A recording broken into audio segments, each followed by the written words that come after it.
And I go in and out. I go in and out of like, oh my God, I'm about to die because I'm overly like excited and scared and my adrenaline is way through the roof. And then I'm like, chill. Okay, I'm chill.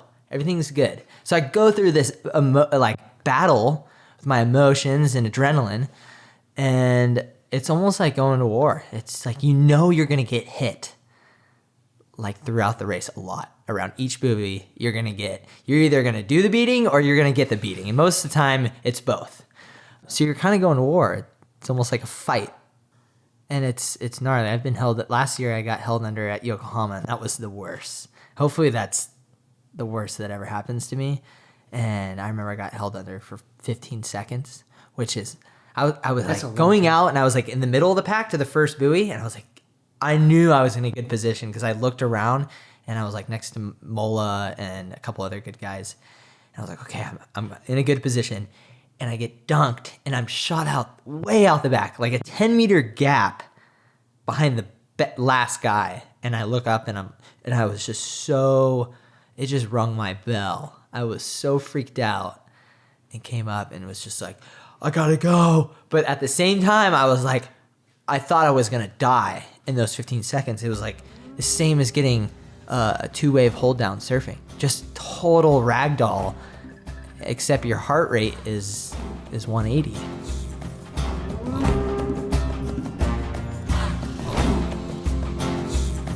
That was Matt McElroy, and this is the Yogi Triathlete Podcast. The YTP is sponsored by Health IQ, a life insurance agency that rewards people who make health their priority. We're in the process of qualifying right now, and I've been working with the same guy since my first contact. His name is Jeremy, and he's like a totally cool dude. He's just like us. He's active, he's healthy, and he believes in what he's doing. It's not a bland process, and I feel like I've developed a friendship with this guy.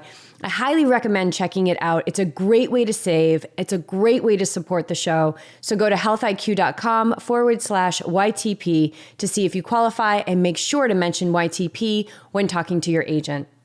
Welcome to episode 93. I'm Jess, your host, and this podcast is a limb of its mothership, Yogi Triathlete Holistic Performance, which is the combined love child of myself and my co-host and soul partner, BJ. It is the result of us following our passion to fill the gap in athleticism and make body-mind training the seamless powerhouse that our best performances require. The mental game is where it's at, and our athletes are taking theirs to the next level. Our team is growing. We have signed up a ton of new sponsors that are offering incredible discounts to our athletes, and the tribe is tightening its bond through our private Facebook group. Coach BJ has been doing an incredible job at keeping the team, me included, in the direction of our best selves. Monthly challenges, weekly lives where he's dropping the major wisdom training bombs, plus strength and yoga classes. It's so cool to see the team grow, and the quality of athletes just fills my heart. And I'm not just talking about their speed, you guys. I'm talking about their willingness to go further with their minds than they ever imagined, and living out the high vibe life in a way that is positively affecting their relationship with sport and life. So if you're thinking about it, I say do it now. We're on the other end of that email waiting to welcome you in. We also have the official Yogi Triathlete gear store open for everyone. Tri-suits, kits, running and cycling gear. Check it out. First round of orders go in this week. Check out the show notes for the links. There's some serious greatness happening within the Yogi Triathlete team, and for certain on this podcast today. Matt McElroy races relentlessly on the ITU circuit. He is confident in his abilities, and although still new to the fight, he is ready to lay it down this year. Make a statement, to use his words exactly, and I'm loving every bit of his belief in himself. He has a beginner's mindset. He's open to learning, and he's curious about knowing what he is missing. He wants to be the best, and he knows that weaknesses are there to become strengths. In other words, he's receptive, and this is huge to his excellence. These are the qualities that it takes to be the best, and they go hand in hand with the ability to be present. We talk about his future in triathlon. He reveals his dreams and visions, but immediately he'll bring it right back to the moment at hand. He knows that he can hold his vision, but the ingredients to making them reality comes in the moment of now. Over the course of almost 2 years, we've interviewed the best of the best in triathlon, from top age groupers and YTP favorite Troy RGC to world-class coaches like Siri Lindley and Olympians like Ben Canute. We find that each and every elite athlete has this unshakable ability to be fully present. This is the essence. It's a full-on validation to what we're doing here at Yogi Triathlete. And if we are anything, right? If we are anything but 100% present, we are literally half-assing the moment. The present moment is the only time that we are fully available. All of our strength, all of our focus, all of our talent, all of our intelligence, all of us. That's it. Nowhere else are we fully our best than in the present moment. And at the tippity top, like where our guest today competes, there is no substitute for presence. Matt is a SoCal boy. Growing up in Huntington Beach, he would bookend his days with morning surf class and running cross country after school. His love and talent for running gifted him a full ride to college, which led him to a life-transformative realization and detachment from the sport that he loves so much. Having been a surfer since the age of 5 and part of junior lifeguards, Matt was already comfortable in the water, and after hearing about the USAT recruitment program from his friend, he hopped on the bike and got to work.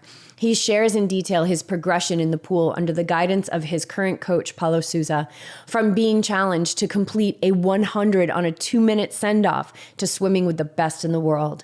Matt knows how to show up for his training and do what it takes. Something tells me, and I think you'll agree after listening to this episode, that the best is nothing less than what he has planned for his triathlon career.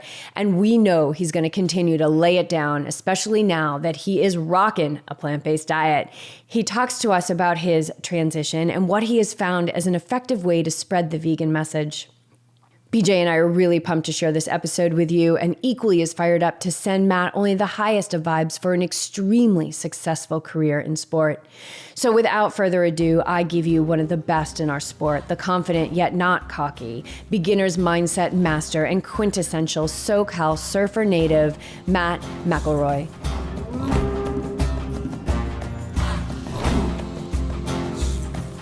I'm still new, you know? I'm so new to the sport. A lot of these guys have been doing it for a few years, so I'm just showing up. I've just arrived, and I'm about to make a statement this year. I like that. So, that is a good positive mental attitude right there. I'm confident. Like, it's gonna happen. So. And you know all about PMA because you read Meat is for Pussies. Right. Which is the best book title ever. Right. I would have used it if it wasn't already taken. So how did you get, let's back up the truck. How'd you get into this whole thing? But before you got into triathlon, you were way into the water. Yeah. I grew up surfing in Huntington Beach, California, and I started surfing. The first time I went surfing was in La Jolla on a little trip with my family, and I was 5 years old. I have a cool little picture of a foam board, and ever since then, my dad grew up surfing. All his brothers were surfers, so it was kind of in the family, and I had to do it, but I really fell in love with it when I was 5, and from then on, I competed. At the age of 10 to 18, I competed in the NSSA, which is like really cool. It's a bunch of Groms, which, you know, Groms are young, excited surfers, for those who don't know.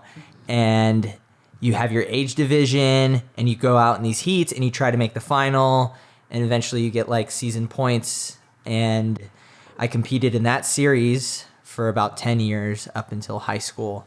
And I was on the high school surf team.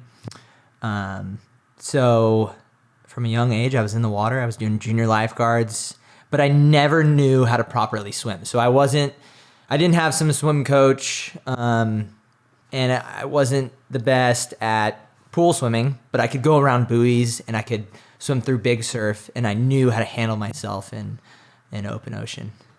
Which is super key. Like, it's that mental aspect, right? In the ocean. I think that's where most people have the fear. It's like, I can do the pool swimming, but when I get into the ocean, it's a little bit different because I can't see the black line. But it seems like you had been in the water since such a young age, the ocean.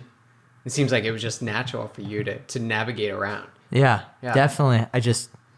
I love the water. I love surfing, and any opportunity I have to go surfing, I almost take it to the level of like triathlon. When the season's over, I'm surfing anywhere from 6 to 8 hours because I'm that passionate, and I'm just like I'm such an active person. If I'm not working out 6 to 8 hours a day, then I'd be surfing 6 to 8 hours a day. And everyone in my life knows that, my family and friends. They all want to be a part of this, and they're all active. So I love that you had a surf team at your high school. That's yeah. How about this? very Southern California. Yeah, right. How about this? In high school, I had 6 a.m. surf class every morning, all through high school. Surf class. Oh, I got graded based on my attendance. Not how well you surfed, but attendance.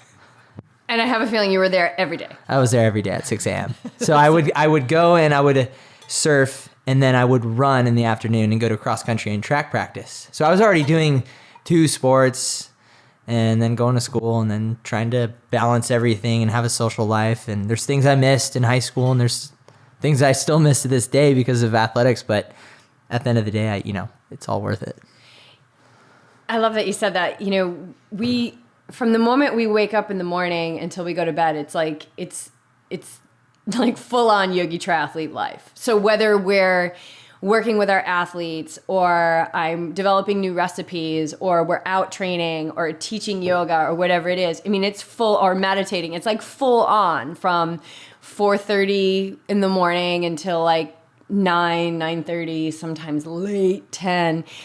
But we always say, like, there's nothing, I don't want to be down the street at the Coyote Cafe, like listening to some 80s rock band. Like, I don't want to do that. I don't want to go out to happy hour. I don't feel like I'm missing out on anything, because what I'm doing, I love so much. So like Saturday night at 7:00, we'll have the TRX out and, like playing some episodes of The Office. Like, we just got done with a plank challenge. It's just fun. I love that we have found what fills us up, and I know you get that. Like, you found what fills you up. Yeah, I think it's just the culture of like America, or maybe the West Coast, that we need to go out and party on, Friday and Saturday night. And don't get me wrong, I went to college and had my fun, but it's just, living that active lifestyle, surrounding yourself with positive people who want to be active and promote that sort of energy. It's awesome. Yeah, and believe me, I've done a fair share of partying. Fair share. I think actually we used to have a group of friends.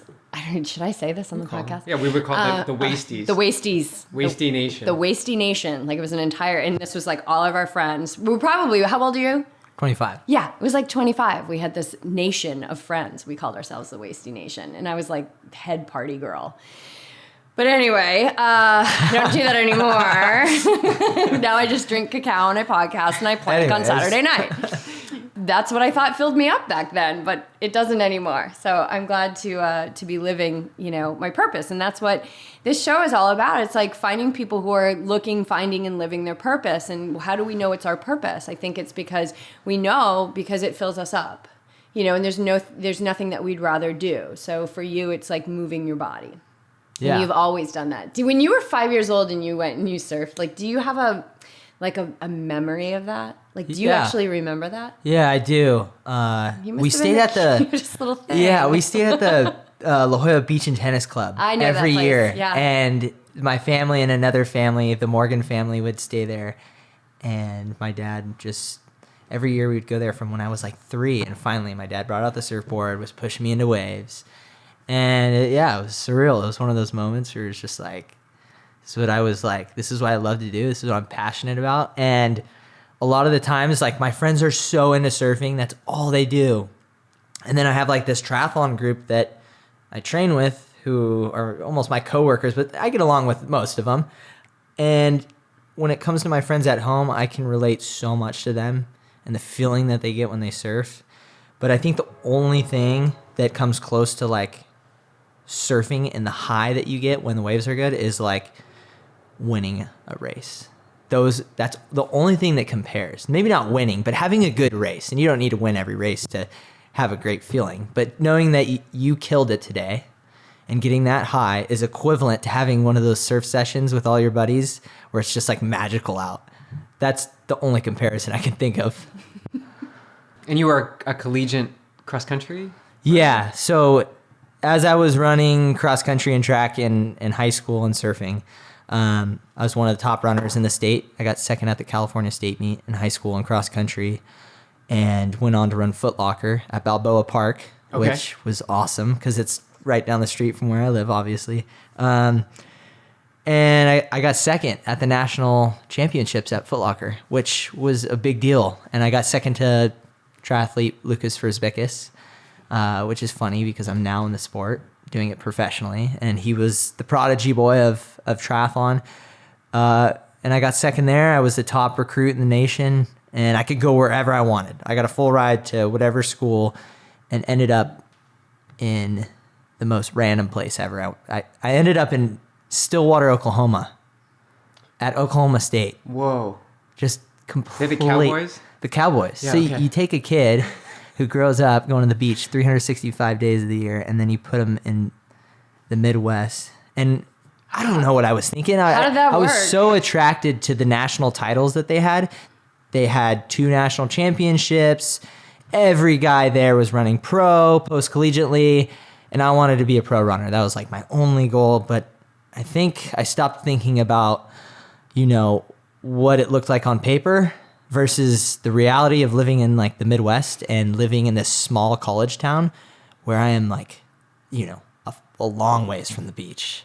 I was really suffering for 2 years until I transferred to Northern Arizona. I was super depressed, had mono, and it wasn't a good time.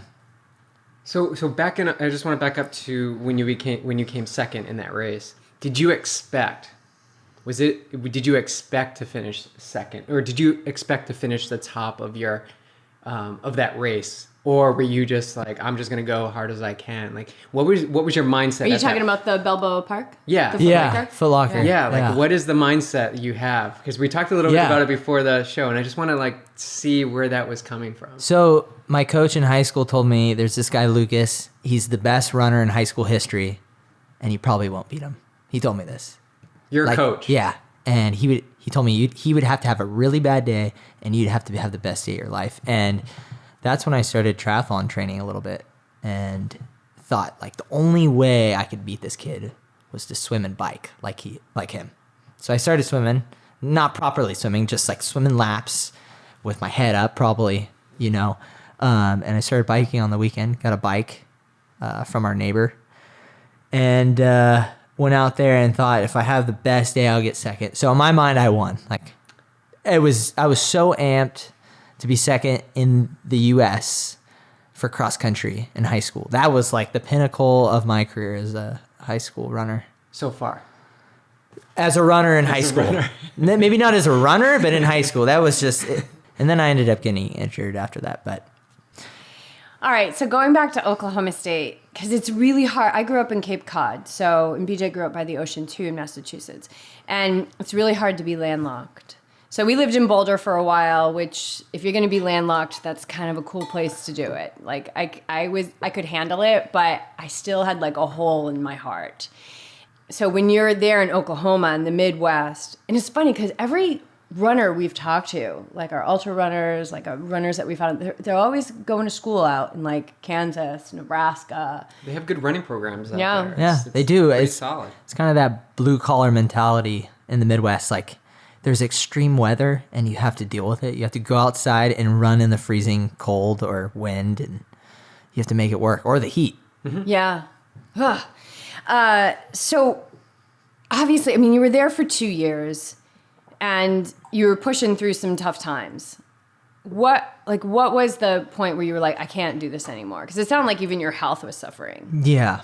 I think when I realized happiness was more important than running itself, and that was hard. That was identity crisis, thinking I don't really care if I ever run again. I just need to get home. I need to be with my friends. I need to be with my family, and I need to be by the beach.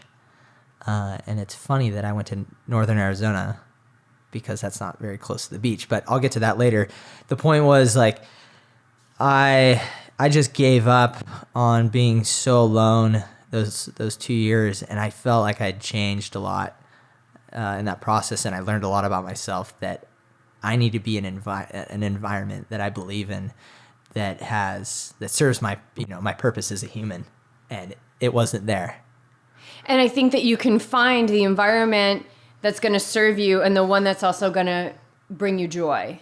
Like, I think that that's possible for everyone. So if like somebody's sitting in a job right now that like they, maybe they love their coworkers, but they hate the job. Like I think you can find that balance. You can find the things that you just got to look, and you got to be brave, and you got to be like, you had to disidentify yourself as a runner. And I if both BJ and I have been through that as well, like identifying so much with your sport, and then either it's taken away by injury and you have to be like, holy crap, I had no idea I was so attached to it. Or it's like, you have to choose, and you chose like a life defining choice, which was like, I'll give up running if it means I can just be joyful again. Yeah. And my parents at the time were bugging me so much, and they were so mad at me because I gave up a full scholarship. And not many people get full scholarships to go to college, free education. They didn't have the money to put me into college.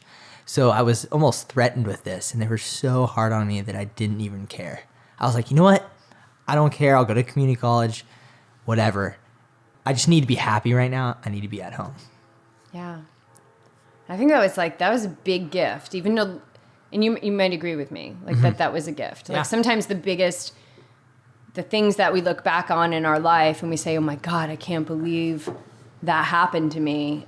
Those times in my life, I look back and I say, God, it was like the best thing that ever happened to me because of what comes out the other side. Sometimes not in the moment though.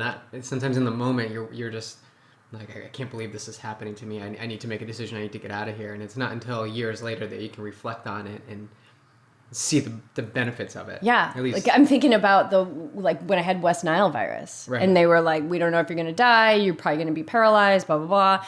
And I was just like, what? Like, I'm 30. I just got married. Like, what, are you kidding me? It was the best thing that ever happened to me because it opened up this whole world of holistic medicine and acupuncture and these ancient medicines that essentially healed me. Because there was no known cure for it. There was nothing. Yeah. That So they were just kind of like sent me home, like, call us if you have trouble breathing.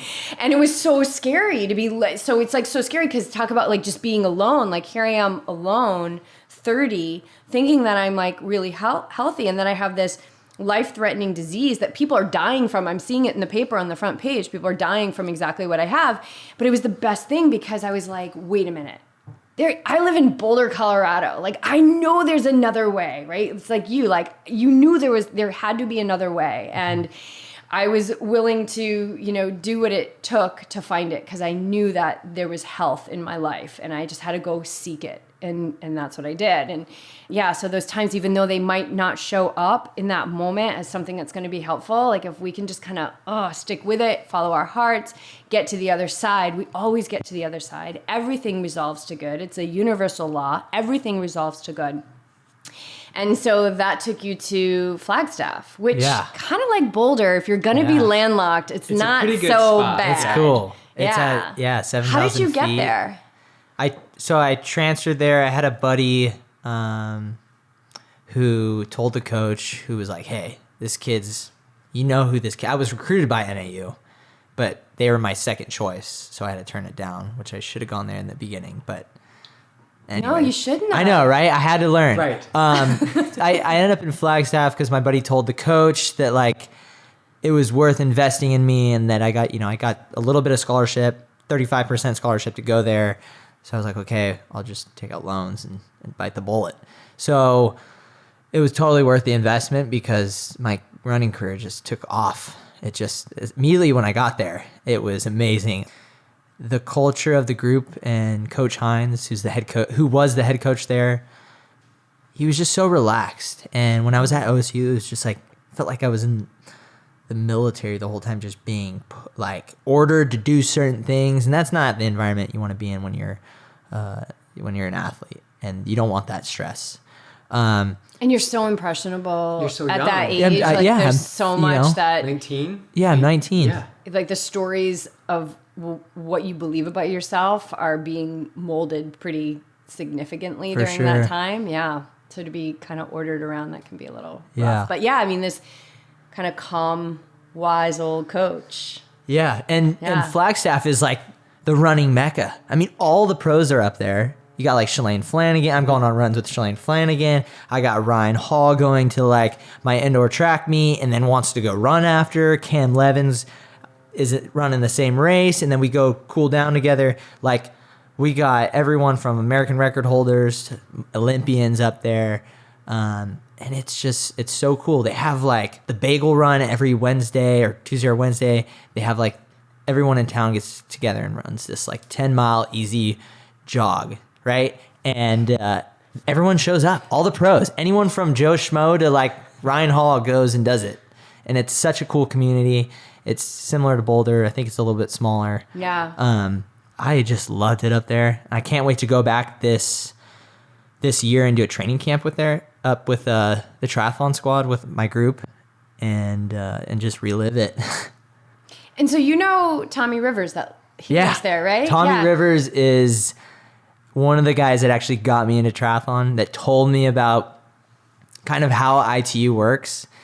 He was like doing Ironman, and he was a really good age grouper. I didn't know that he was. So we met him when. So do you know the Iron Cowboy? James Yeah. Stewart? So Okay. he did the Iron Cowboy with us. Yeah. So we met him in Rhode Island when James was in Rhode Island doing his 50, and Tommy came in for that day. Tommy had flown in and was running the marathon. Yeah. So we were all running, and anyway, that's how we met him.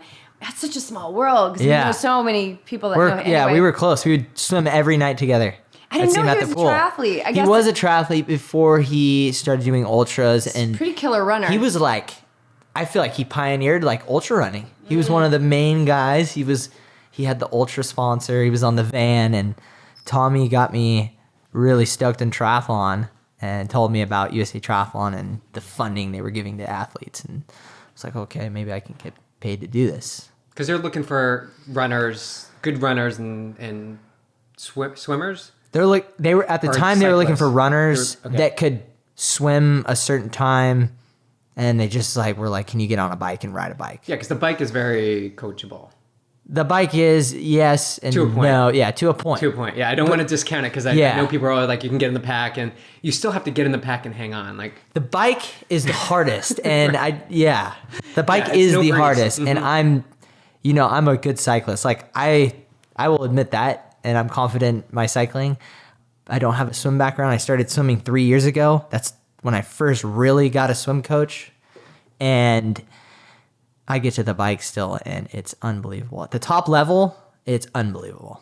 Yeah, I want to talk about that. But you're swimming, so even though you only started 3 years ago, you had like this kind of mental toughness and durability from your open water experience, which I feel like coming in with that and getting onto the black line, a lot of people, and maybe not at your level, maybe at your level, but so many people are so afraid of the swim, and you didn't have that. So it was like, okay, just like get me in there and I'll get the work done. Right. And a lot of that stuff has got to be monotonous at the level of an entry level swimmer, because you need to just start doing the work. Right. It's not the fun, frilly, like, at least from my experience, from what I've read and what I've seen, it's like you got to get into the pool a lot. Yeah, a lot. And I swam a lot in the last 3.5 years, and I took maybe a week off in the last 3.5 years. It has been very consistent, and when I came in, it was really hard to swim hundreds on like a 2-minute send off,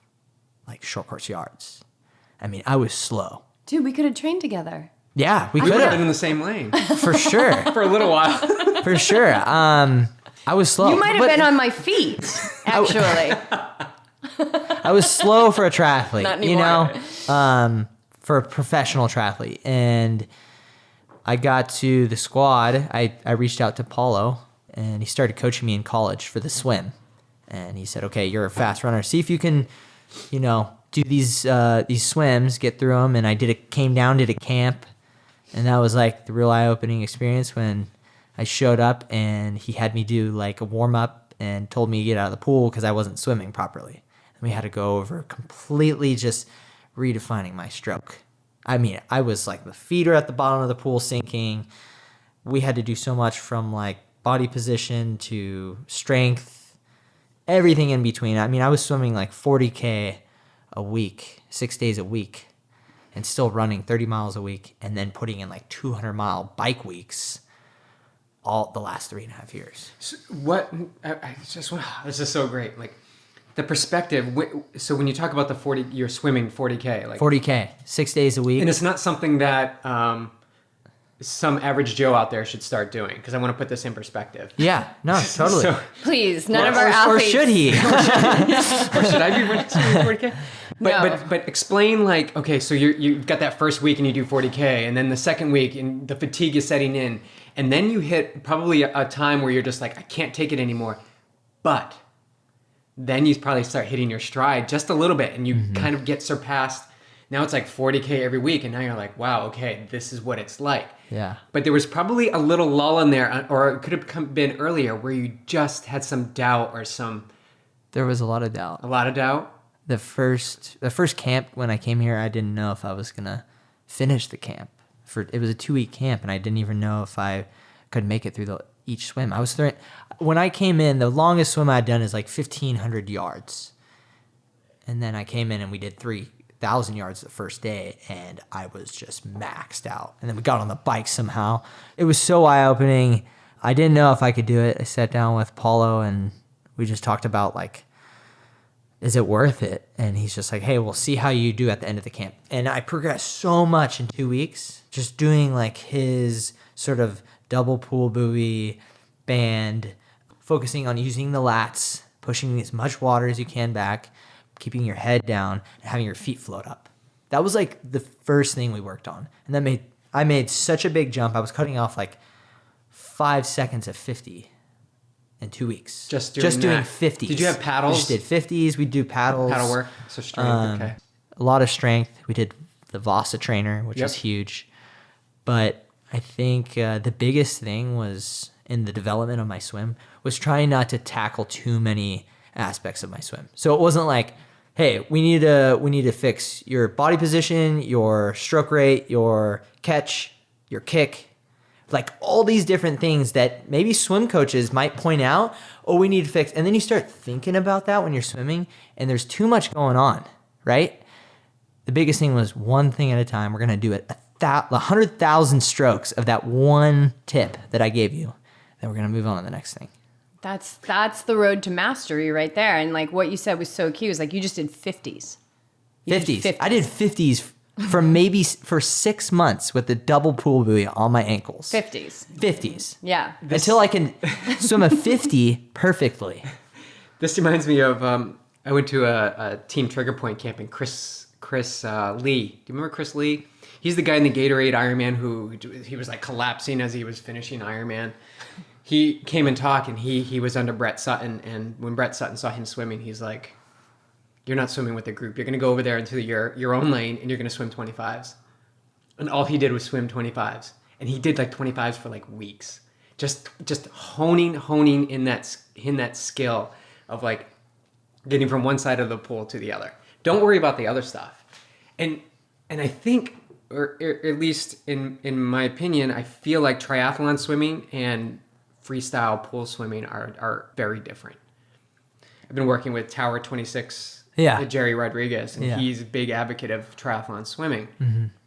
Before that, I've been working with just pool swimming. Like it feels like, okay, I can get but there's a difference. Totally. And what you guys concentrate on, and I think Eric tapped into a little bit, is like, you've got to go so hard in those first few meters to get into that pack. So being a top level swimmer, you need to get into that front group or second group. Yeah.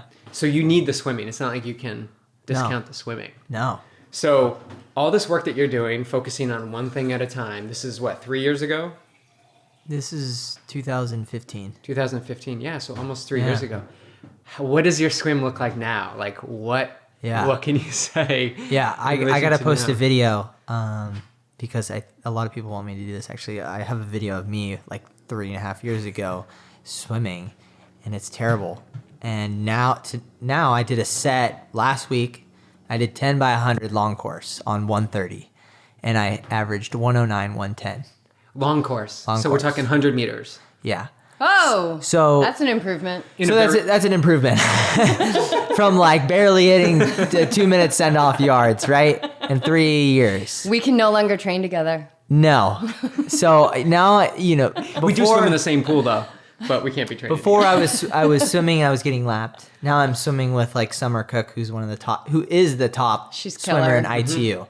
So I made a huge jump, and I owe it all to my coach. I mean, a lot of it was me, but my coach was relentless, and so was I. And we approached it every day, just hitting it.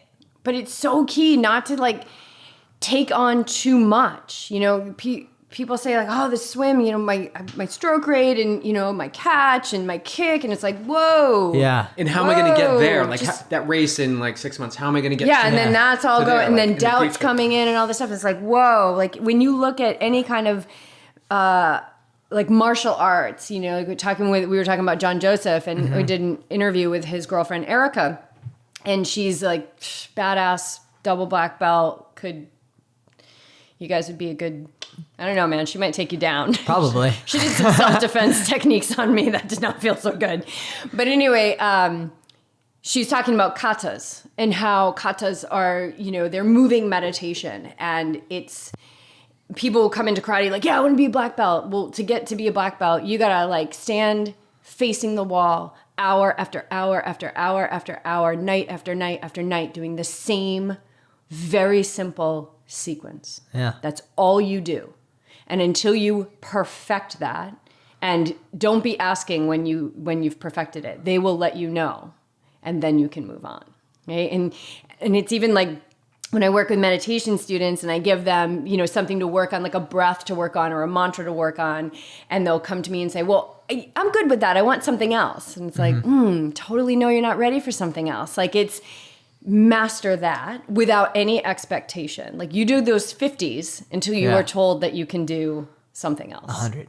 Yeah, 100. Yeah. And So how did that feel when you graduated? I mean, it was hard. You know, you did 50s for 6 months with 2 buoys wrapped around my ankle. So they're not even. I didn't even use my legs for 6 months. I mean, I was running a ton, but at the time in college, I wasn't with the group when I was swimming, and I was just wrapped 2 pool buoys around my leg. When I took it off, my legs stayed up because my head was down for so long, and it just like corrected it. That's so cool. I mean, I guess the best advice I could give people, like in terms of like how to, that's what I'm thinking right now is like people that are listening that, you know, are curious about my story is like when I go to the pool and I see a lot of age groupers that are swimming or training for triathlon, is the number one thing is that I would start with is body position and just making sure you're on top of the water, that your head's down and that your feet aren't sinking. Because that's how you're going to move through the water the fastest. And I see so many feet sinking. Yeah, right? Yeah. So it's just, if you can perfect that, then you're ready to go on to the next step. And when you master that, then we'll talk then, you know?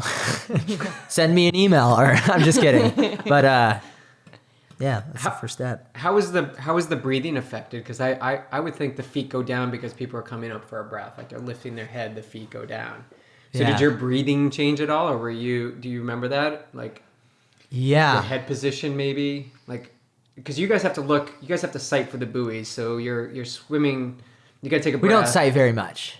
You don't sight very much. Yeah. So, I mean, when we're swimming in the pool, I don't sight at all. But when you're racing, I mean, I sight probably like in the beginning, the first 200, I maybe sight once. It's just all out, just like looking to the right and looking at everyone next to me, trying to get out. Yeah, okay. And then I'll sight when I'm out like 200 out and see where I'm at and then evaluate. So, and then I get into a rhythm where I'm like maybe every 10 strokes, every 20 strokes. Not much of it, but yeah, it's important to reposition your head because you can get used to sighting too much and then your head wants to kind of creep up and your feet want to sink. Right. Should we jump into like this? Because I want to talk about this, like the getting into like what that's like when you're on the what do they call it? Pontoon. Yeah, the pontoon. Pontoon. Oh, why couldn't I remember that? insane. Select your spot. You're Yeah, there. so we talked to Erica. Did Yeah. you listen to our podcast with Eric? Yeah, I listened to some of it. Maybe Yeah. not the pontoon part.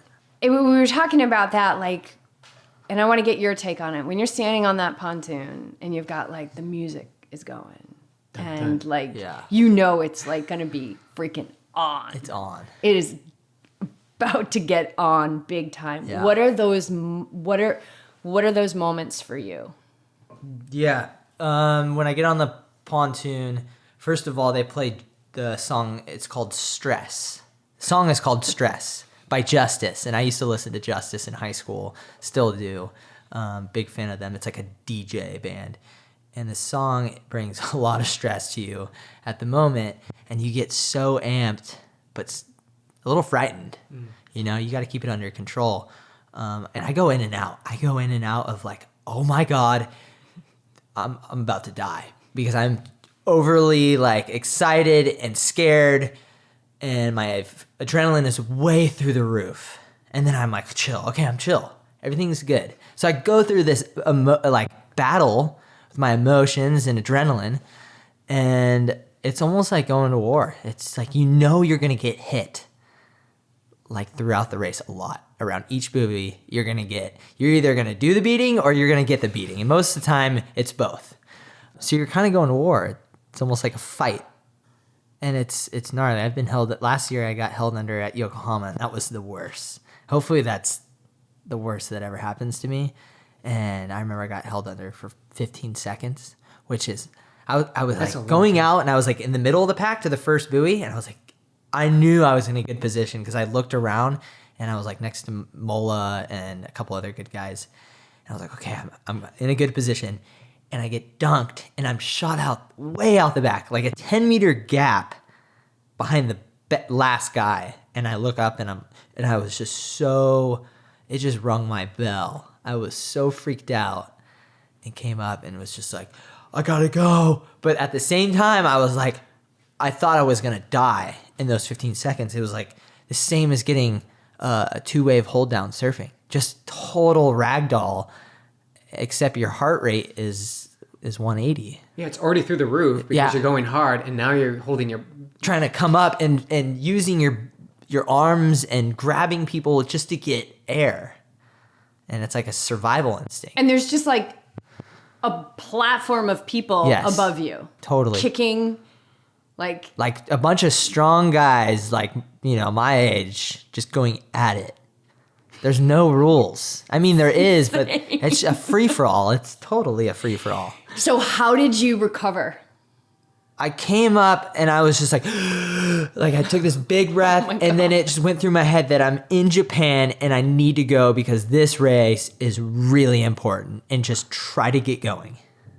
And I hopped on feet and I was 19th, and that was my second WTS race. And you were top American.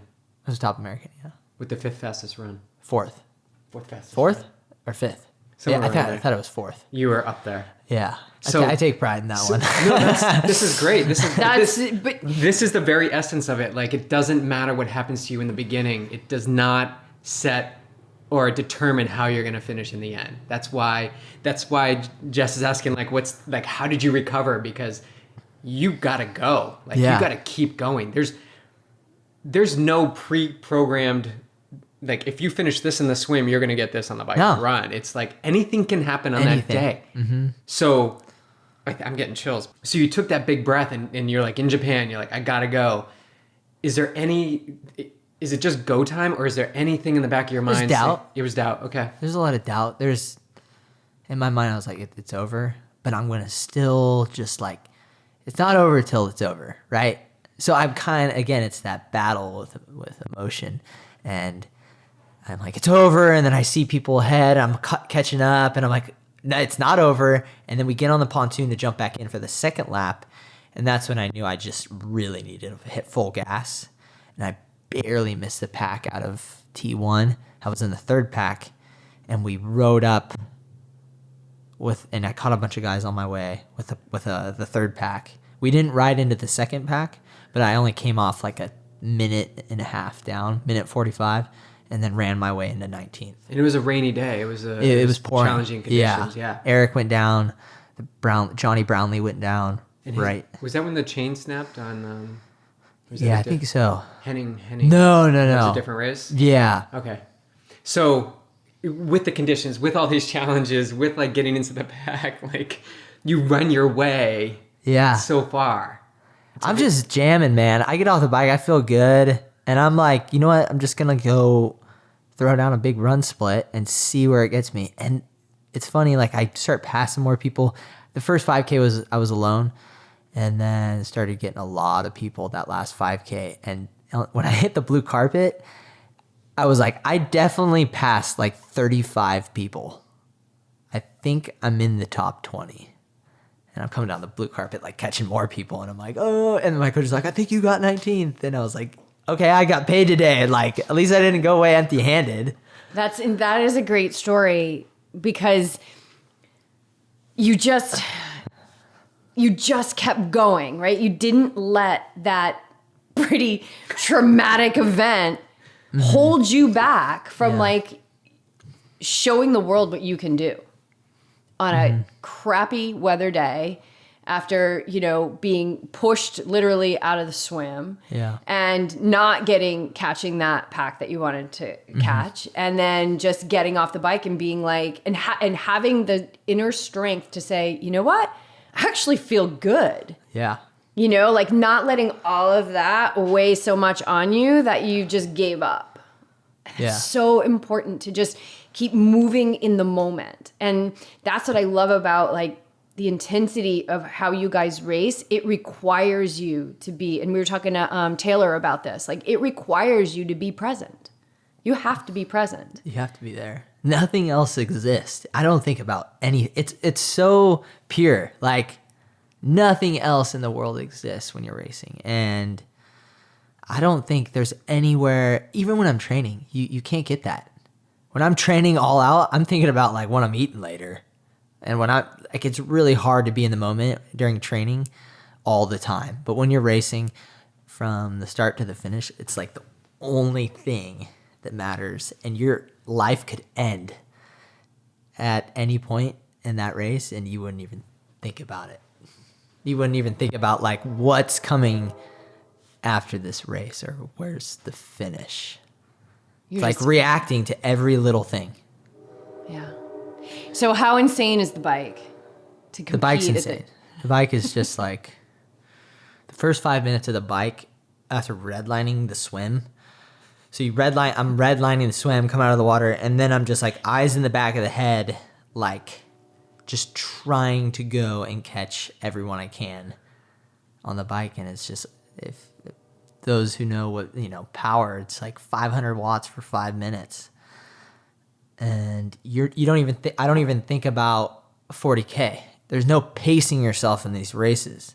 It's just, you got to go now until you get the pack. When you get the pack, you can relax a little more, but you have to react to every situation tactically.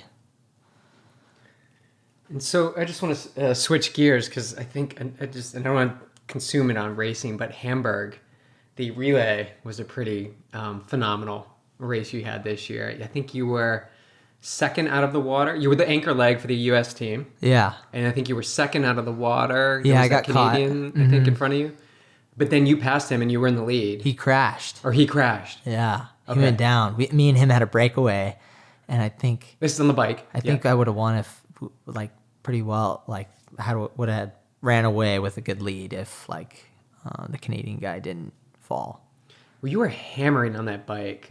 Yeah. You could see it on your face how hard you were pushing. And those guys were coming, the pack behind you, the 3 or 4 guys behind you were working together. Yeah. So that was a pretty all-out effort. I mean, that's a sprint distance. Yeah. It's less than a sprint, right? Yeah, it's like 20 minutes. Yeah. So, the day before I was 18th, and I didn't have a great run. It was like the first time I got in the main pack in a WTS, and I got 18th, which was still the best WTS I've got. And then the next day I got picked to race that, and it was my first mixed team relay. So you had no idea? You didn't know you were going to race? No, they kind of picked based on the result, and I was like the top American. And the day before, I was the top American. So I was like, yeah, let's do it. Like, I want to race the world championships, and our team is, badass. Like, let's do this. Yeah, you had Ben, you had Zafaris and Kirsten. Casper. Yeah. Yeah, that's a sweet quad So I was right like, I'll there. anchor this. And it came down to a sprint and it was epic. It was so unreal. Like nothing compares to any race than like Hamburg because the energy is just insane. It's such a cool venue. Yeah. Like the bridge going into the darkness and the people kicking their feet people, are in man. the water. Like right, you're swimming like And just right behind. launching yourself off the pontoon into Yeah. the You had into a the good water. dive in too. Like Yeah. you had a pretty sleek, smooth dive in. That was the first time like really ever diving in like that fast. Like we were rolling down the ramp and then you got to fly into the water and like hold your streamline. And I think mine came undone like a little early and I was like, oh, I kind of blew it on TV. Like I was thinking about that. I was like, oh, that looked terrible. And then I went back. I was like, it's not as bad as I thought. it looked good. But Hamburg, I mean, no, the people in Germany are like insane.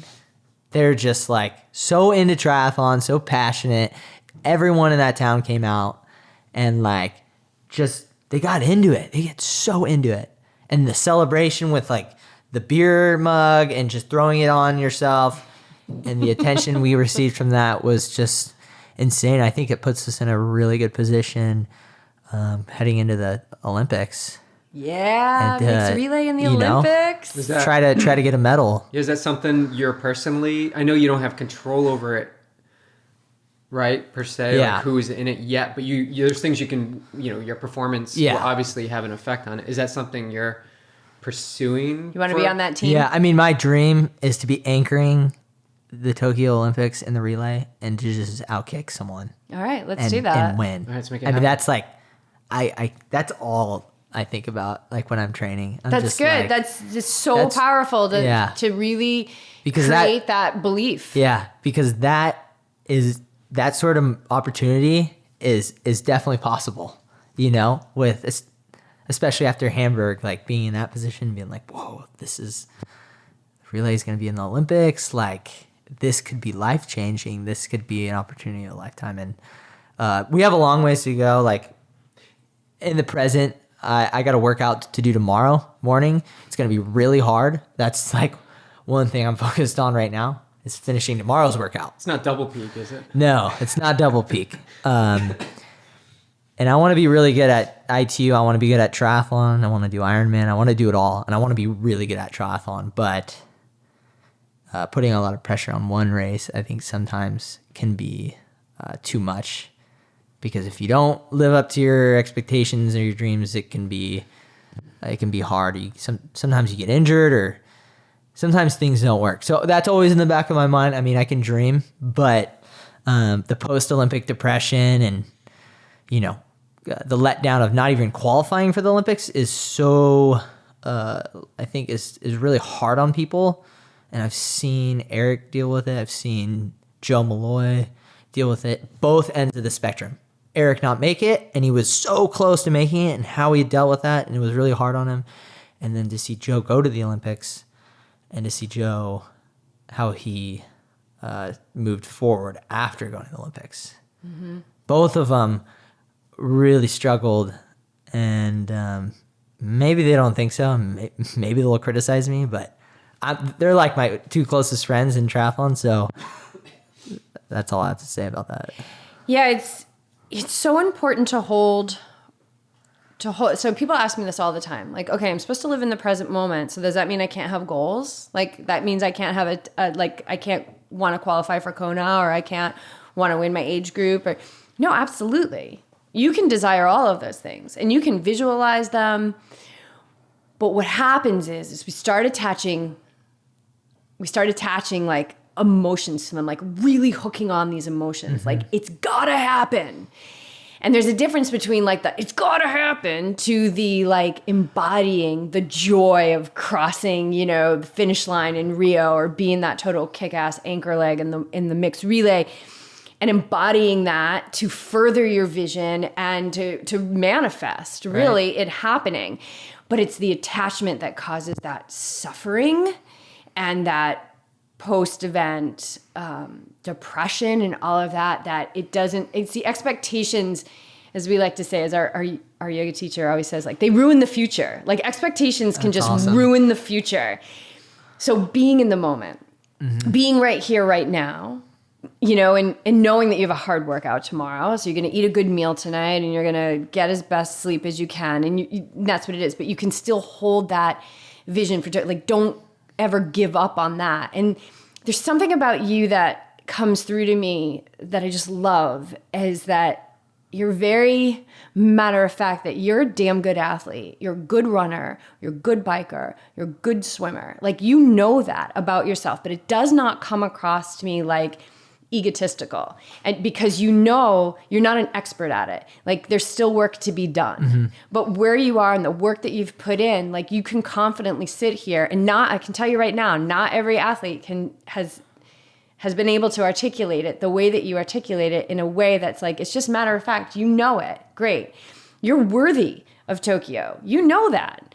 And so it's just doing the work every single day, picking up those next breadcrumbs and keeping the vision alive and keeping that dream alive and going for it, but being so right here, right now, which your sport is so good at teaching you, because there's nowhere else you can be when you're redlining that bike, trying to make that pack or hang on to the wheel, or, pass people on the blue carpet to, get paid a little bit more that day. Yeah. And you got to be right there. Yeah. And it all started, this whole learning process for me started when I first joined the triathlon squad, the group in San Diego, straight out of college. I didn't know anything about triathlon. I mean, I read like Chris McCormick's book and watched videos, but that only does so much.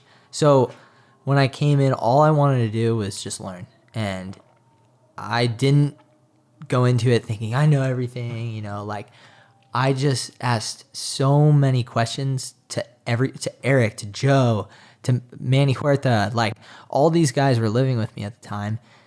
And I just was like trying to be as humble as possible and like soaked in everything. Like, what is it like being on the pontoon at a WTS? What is it like? Question after question. I just soaked in like 20 years between these three guys, 20 years of information I got in a year.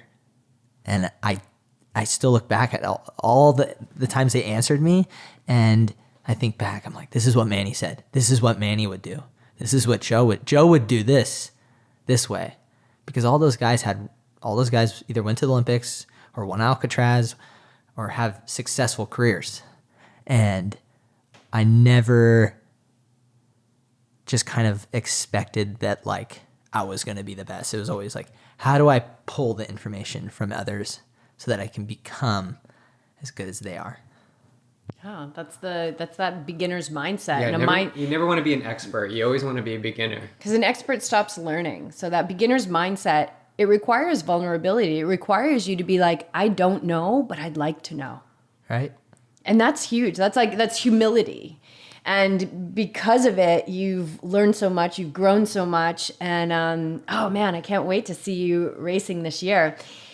Anything else on triathlon? Because I know what I want to move into next. Yeah, I think we've covered triathlon. I feel like we could talk. It's so exciting. I just love the vibe that comes from, like, triathletes. Like, you guys are just so passionate. I guess we're triathletes too. We are triathletes. But I just love we're passionate too. The passion that comes from it, because it's so different for everybody. It's so different. Like, there's a lot of people who would have, in that swim experience, just sort of stopped. Like, wave their hand. Like, wave their hand. Just come get me. I need to go in now. I'm done. I can't catch my breath. But there's even more people who are going to listen to this and hear what you had to say. And that's going to ignite something in them. That's going to maybe push them through whatever that dunking is on their next sprint triathlon or half Ironman or Ironman. Like, there's something that happens when triathletes hear other triathletes persevere and get through something, and it clicks with some people. And I just love that process. I just love, like, the energy that we all have for this sport. Yeah. And I know that you're going to continue to dominate because you're plant-based. Tell us about, how did you switch over to that, and how are you feeling? I mean, I feel great. I think I'm training really well. But I switched over about 8 months ago. I made the switch. It wasn't like I dove into it too. And I think that's like the biggest thing is people have recommended, like, if you're gonna go into this plant-powered, plant-based, food lifestyle or diet, whatever you want to call it, don't just dive into it. Don't just change everything in one day. Ease into it. And so I had a buddy who's plant-based, and he's trying to go to culinary school, and he's read all the books. He's super educated, and he was just dropping knowledge on me. And he was like, dude, you'd train so much better if you started eating plants instead of eating chicken and steak all the time. And I was like, yeah, I do eat a lot of steak. I was eating steak every other day. Red meat, there's a ton of iron. Why not?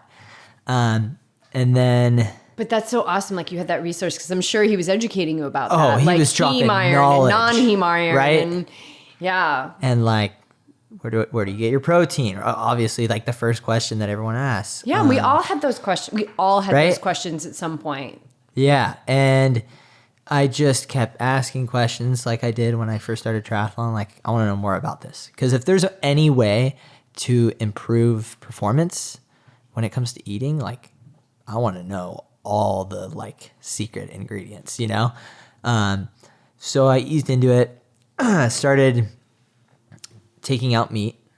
That was the first thing to go.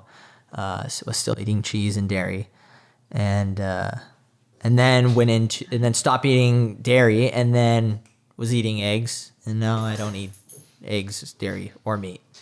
And then, oh, hey guy, sorry, the dog's right here. Yeah, people are very familiar with Clark. Right on. Yeah, so made the transition, and yeah, just started learning different recipes. I think the biggest impact I had was reading Thrive. And that's second to the Bible, it's next to me all the time. That's a great book. We've got that book too.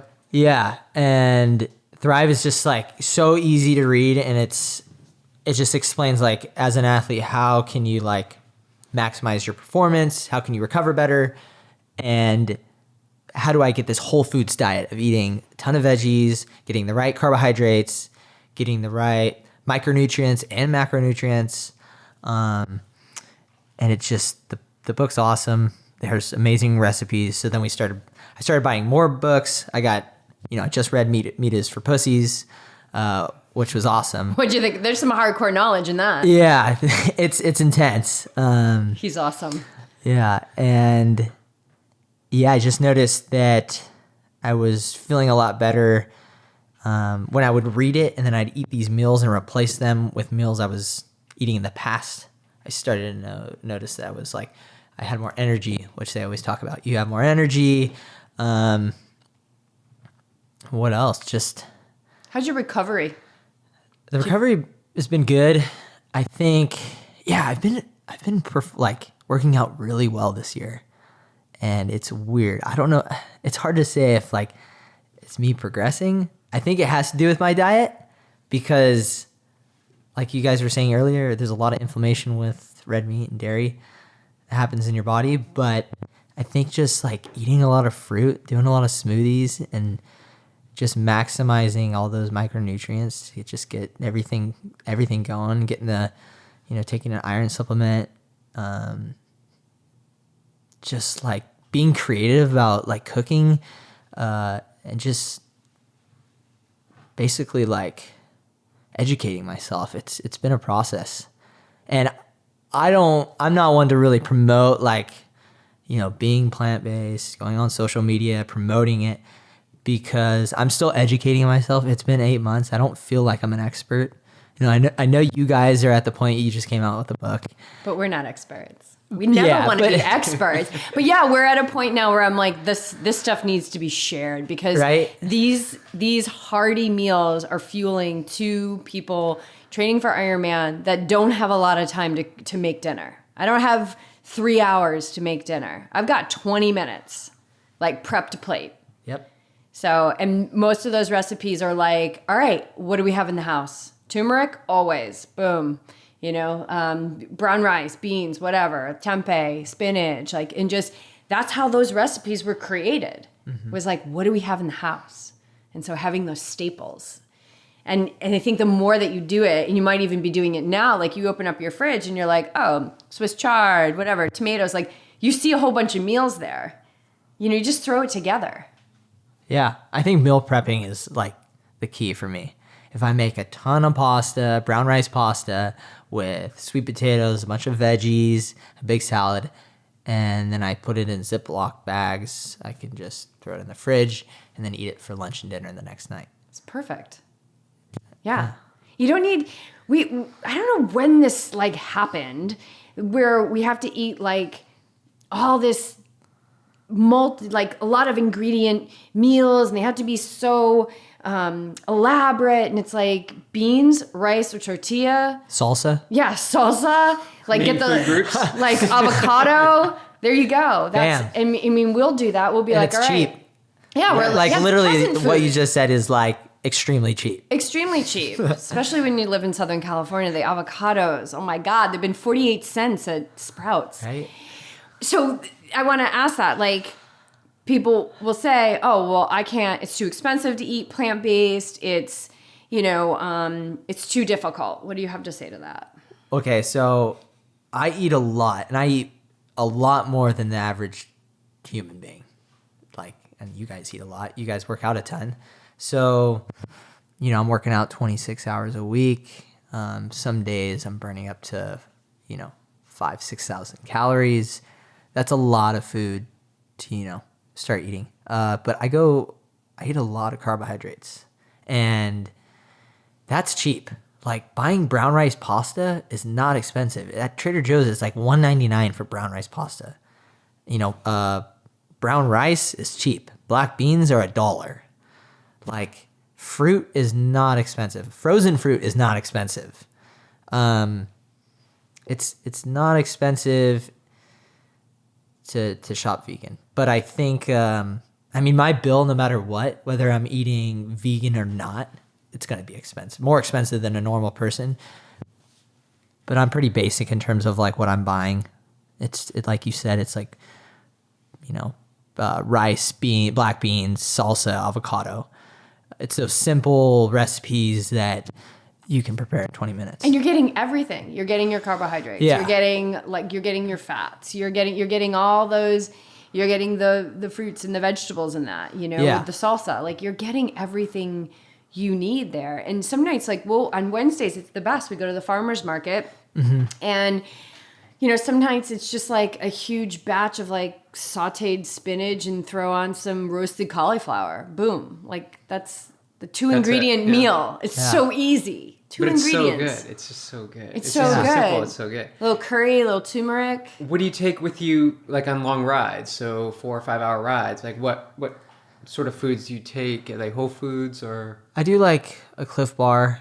I start out with 2 Cliff Bars, but if I'm riding like 5 hours, that's on my long ride, 2 Cliff Bars. I do like GQ6.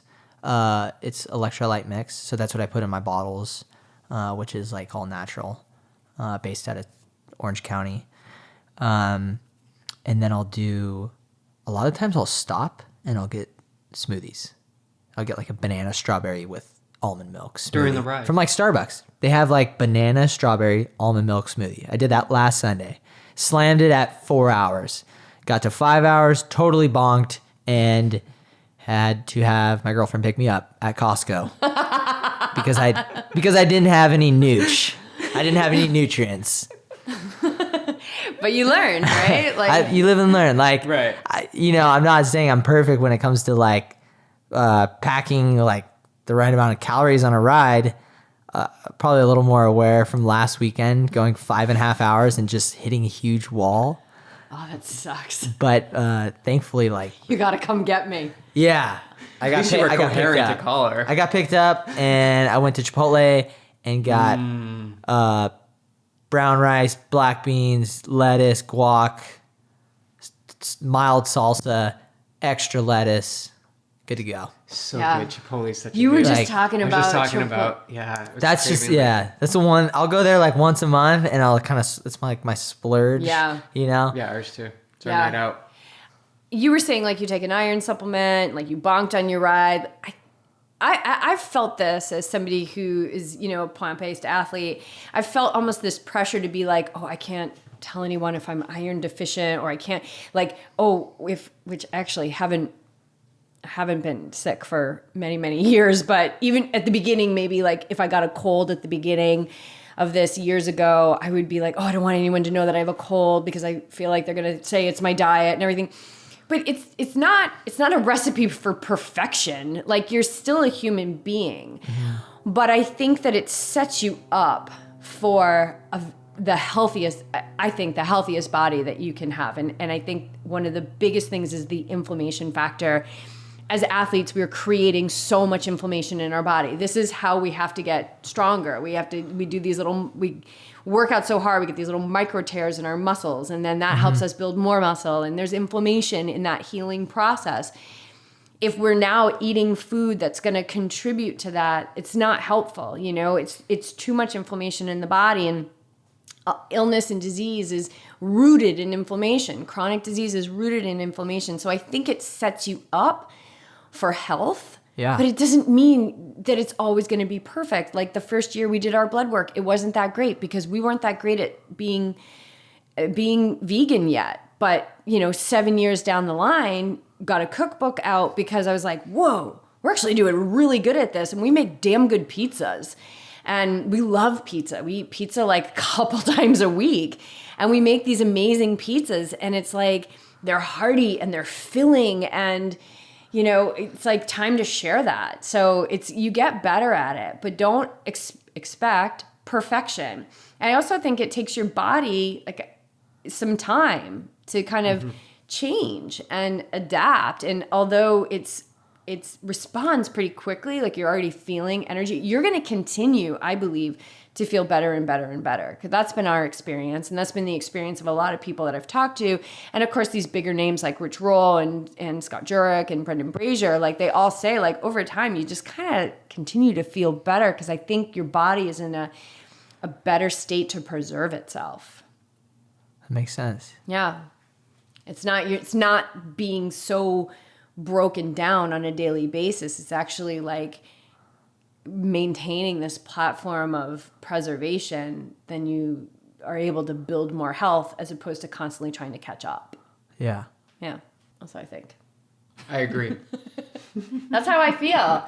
Yeah, it's all comes back to how you feel. Like when all's said and done, how do you feel? How do you feel, and what does your blood work look like? And if it doesn't come back like, optimal, well then what do you need to do? Because sometimes you need to tweak it. And that's why I love blood work, because it gives you an insight to what's going on inside. And I think an important piece too is take ownership of your health. Like, do the research. Like, you're like your friend as a chef. Like, grab all the information you can get. Like, make yourself knowledgeable. Be curious about the foods. Like, be curious about eating 3 meals a day. Like, right? Who said you have to eat on a prescribed schedule? Like, there's times we won't eat all morning until we're hungry. Like, who says all this? So it's question everything and take ownership of your health. I don't think there's anything more important or anything. It's extremely important, but I don't think a lot of people have woken up. I think a lot of people rely on what they may perceive as the ideal diet, or it's just what they've always done, and they're not curious about what is on the other side. So I think if you're listening, just be curious about the foods that you have, and explore. And do they make you feel good? Do they make you feel good? And, not as you're eating them, because I used to love steak. Like, I used to love bacon. Oh, God, I couldn't imagine putting bacon in my body ever again. Even, like, some vegan things that have, like, a bacon flavor. Like, I cannot even go anywhere near that kind of stuff. Well, 10 minutes after you eat it, 20 minutes after you eat it, 3 hours after you eat that stuff. That's where it gets bad. Yeah, like, how do you... I think the taste is, like, of course, like, bacon tastes good. I mean, it's like your body craves that fat. And then immediately, like, if I ate bacon before I went out and did like a tempo run, you're not going to feel good. And if anyone does feel good, you're an outlier. Totally. Yeah, it's just, and it's so much for your body to have to digest flesh. it's so much energy for your body to have to break that down, as opposed to Yeah. like, think about a piece of spinach. That thing's just gonna like stick to your intestines and just Right? like fade away. Instead of eating pig butt. Yeah, I know. We could go off the rails here, but there's a really good book, and you're more than welcome to borrow it. It's called The World Peace Diet. It can be intense, but Will Tuttle wrote it. And one of the things which is so interesting, and I'm 99.9% sure it's in this book, is he talks about when we ingest the flesh of a dead animal, it's putrefying flesh, right? So it's dying flesh. Our bodies don't know that that flesh is not ours. So it's like, oh my God, there's a part of me that's dying. So this whole like survival mechanism starts to happen. And there's a lot of energy that is taken up in your body because your body believes that it's dying. And so it goes into this major protection mode until eventually days, that it takes for this stuff to pass through your body, and that leaves. And then it starts to kind of settle back again. But if you keep putting in like dying flesh into your body, which is really what it is, your body doesn't know that that's not your flesh. It just knows that there's dead tissue in your body, and it will react to that, as it does because it's brilliant. It believes that there's necrotic tissue, which is dying tissue, that is yours, and it's not. It's just what you've chosen to pop in there. And so I've done it. I did it for years. But it's a really interesting book. It's really, really interesting book. I just have a final question, is advice for people who are curious about this. So before I ask this final question, the question I have for you, like, I know you had a lot of knowledge from your friend, but were there times where you were like, oh God, can I do this at the level that I compete at? Like, was there some, like, were you scared at all? Yeah, I was pretty scared. I think just like when I started transitioning, you get a lot of people who aren't plant-based. I mean, most people, most of my friends, most of my family were not plant-based at the time. And so they just couldn't believe it. And they were just being super negative. And I think that's what happens when you're an athlete, is just if you're to go plant-based, like there's going to be a lot of negative feedback. It's funny because nobody cares about your diet until you decide to just eat plants. And then all of a sudden it's I think the V word, it's the V word, man. It's like as soon as you use the V word, such a scary word. People think you're in some cult, and people think like, they automatically think, oh, he's just trying to be different, or he's trying to like, fit into this like category, or, I don't know why people think that way. It's the stereotype too, of and like it's what a vegan stands for. Exactly. And it's an alert to them on a subconscious level that maybe the way, this is how I believe that some people take it, that the way that they're eating is wrong. And so it's like a defensive mechanism. I don't know. But go ahead. I was just going to say, eating in food is so personal. Like, it's people get like really emotional about it. It's almost an attack on their identity. When it has nothing to do with them. Yeah, it's almost like religion. Like, people take very it much that serious. Yeah. Food is fuel, right? It's fueling your workouts. It's fueling your day. It's not personal. Right. Yeah. Like you said, like if you want to like be the best. Like you're going to the Tokyo Olympics. Like and you're not going to go there because you want to just go. Like you want to go because you want a medal around your neck at the end of the day, right? Like, so you want to be the best that you can be. And so anything that's going to help you get there, right? Like I want to keep reaching higher levels of health. So what's going to get me there? And this seems to be getting me there really, really well. So to get back to that final question that I had is, so people who are considering making this switch, athletes, but they've got that fear. Yeah. What's like a first step or how can you speak to that to give them some advice? I think you just take a little bit of time. I mean, we all have time to just pick up a book instead of picking up our phone before you go to bed, which actually I recommend for every athlete. I've been working on it this last couple weeks. Instead of picking up your phone the last hour before bed, pick up a book, and like just having a hard copy before you sleep is so important, because I think there's like even studies that show like if you have a screen, you don't sleep well. Educate yourself, read a book. I'm sure you guys can recommend certain books. Yeah, we'll put like Thrive and we'll put some in the show notes. yeah, I think some good books. Just read, educate yourself a little bit. I don't even think you need to read like more than 1 or 2 books, and just get to know why certain foods can help you. Most of these books have recipes, so you can learn how to make these simple athlete meals. And most of the books I have read answered all my questions. Where am I going to get my protein? How am I going to eat enough calories for burning 6,000 calories if I'm burning 6,000 calories a day? And since I've educated myself and been promoting this lifestyle, most of my friends are plant-based, are on their way to being 100% plant-based.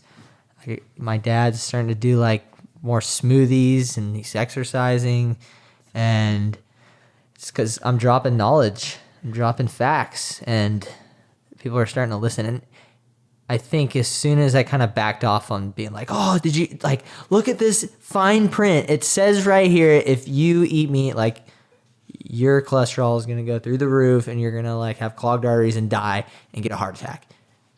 And like as soon as I like pulled back the reins and I was like, okay, I'm just gonna like lead by example and just like make good meals, feed people some vegan, like plant-based, super good meals.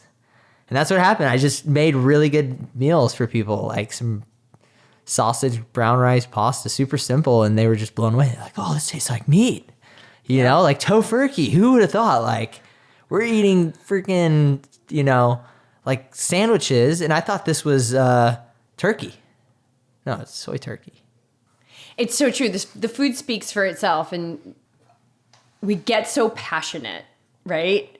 But like meat shaming is just not my jam. It does not work. No. In my experience, it does not work. And plus, who am I to be coming at somebody with like this kind of violent, approach? That doesn't work. Make them beautiful food, share with them, live the example. And my entire family now is totally vegan. Right on. And they pretty much all meditate now. Like, it's crazy. And I never forced anything on them. I just kept doing the work myself. I think that's so important. All right. Awesome. Thank you so much. Thank that you was a for great having me. convo, man. Awesome. Yeah, I feel great. Love it. Yeah. So we'll see you in Dubai. What's going to be your first race? First race is Australia. Australia. Okay. Yeah. So it's Mooloolaba and then New Zealand. Cool. Yeah, going down under. Awesome. Well, we're going to put all the links in the show notes of how to get connected with you. And then also, everybody needs to get the Triathlon Live that BJ, Yes, the best- BJ It's lives so cheap. for. $20 subscription. whole year. Best coverage ever. Like best coverage, helicopter coverage, like So good. I watch them over and over Yeah. and over. Like, you Yeah. can see the expressions on your faces as Yeah. you're on the bike. Hi, Clark. Hi, Doug. All right. wants to say. Come here, Awesome. bud. Thank you so much. Okay. Yeah, thanks, guys.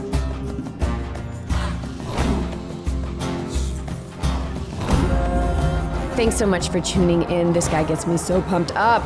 I'm excited for this season of ITU racing. Join us with Triathlon Live for the best coverage in the sport. Check out the show notes. We've got links to connect with Matt, book recommendations, and so much more. If you're curious about incorporating more plants into your diet, a great way to start and to be able to track your progress is seeing what's inside of you already. Or as our friends at Inside Tracker say, take a selfie from the inside. So use Yogi Triathlete at checkout at insidetracker.com and save. And just know that YT athletes enjoy an even deeper savings on this and other great deals from our partners and sponsors.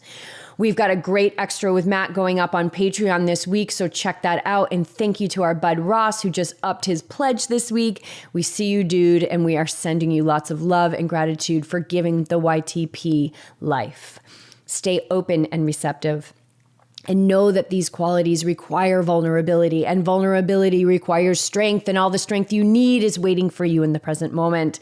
This is true power, you guys, committing to a life of learning so that we may all continue to raise our vibes, up-level our performance, and live the example for others. This is the recipe for becoming the person you want to be in the world that you dream to see.